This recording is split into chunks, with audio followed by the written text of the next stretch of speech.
shocking historical photos. Welcome to the Midnight Dark. If you like our videos, then please subscribe us. Welcome to the Archive of Fear, where history hides its darkest secrets.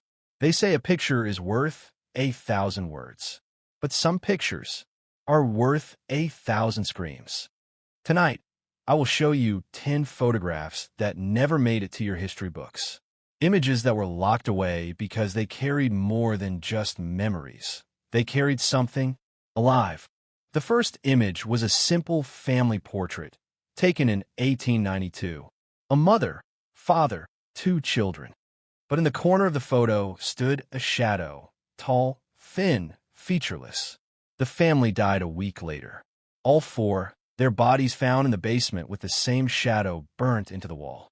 When I scanned the photo for this podcast, the shadow wasn't in the corner anymore. It stood behind me. A photograph from 1914, capturing a crowd gathered to watch a public execution. Every face looked normal, except one. A woman with a wide smile, standing too close to the camera. Her teeth longer than they should be. I zoomed in. Her eyes were blank, just white. I checked other execution photos from different countries, different years. She was there too, always smiling, always watching. An ordinary black and white class photo from 1950. But there was one extra child. A girl in the back row, face blurred like a long exposure, even though everyone else was clear. Students reported hearing her humming in the halls, though no one could name her. When I scanned the photo for this podcast, I swear I heard humming from my own speakers. A photo of a dying man in a hospital. Nothing strange, until you look at the window. Reflected in the glass is a woman's face, staring in from outside the 4th floor. No one remembered seeing her. But 2 days later, every patient in that ward was dead. When I enhanced the image, the face in the window wasn't a woman. It was something wearing human skin. A photo taken by an American soldier during World War II. It showed a group of troops resting by a destroyed building. In the background, half hidden in the rubble, was a woman with dark hair and a red dress. No one remembered seeing her. But I found another photo, taken on a different continent, the same year. Same woman, same dress, same cold stare. She should not have been in both places.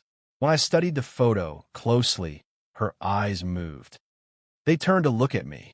An image of a funeral, taken in 1928. The body was clearly laid in the coffin.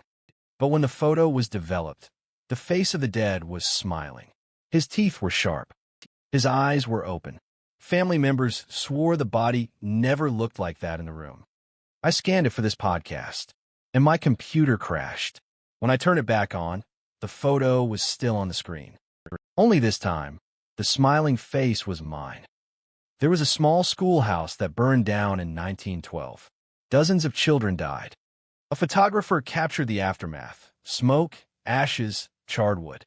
But in the photo, the children were still standing there.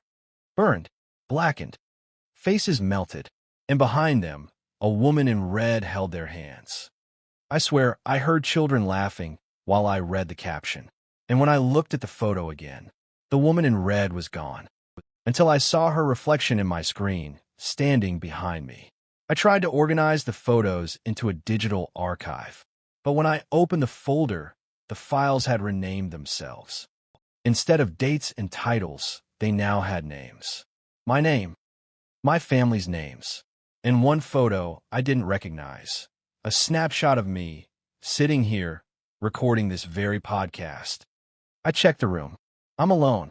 So who took that picture? I found a note attached to one of the final photos. It belonged to a photographer named Robert Hale, who documented unsolved crimes. His final photo showed an empty street.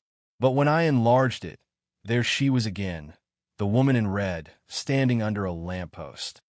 His journal entry read, "She follows me. I see her in every negative. If you find this, don't develop the last roll." His body was never found. Only his camera remained, still loaded. With one final shot, I managed to recover the negative. I shouldn't have. The photo showed a room. not a historical event, not a battlefield.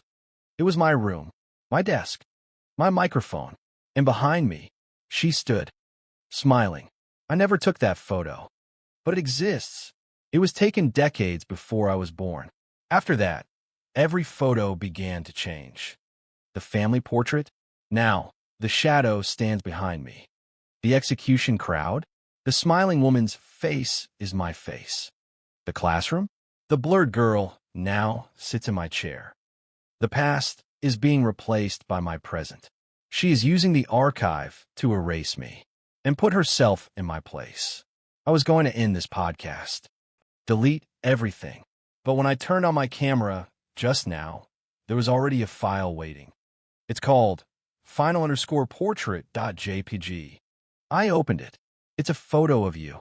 Yes, you, the listener, sitting where you are right now. And behind you, a woman in red, smiling. Outro, direct to audience. Check your reflection. Check the dark corner of your room.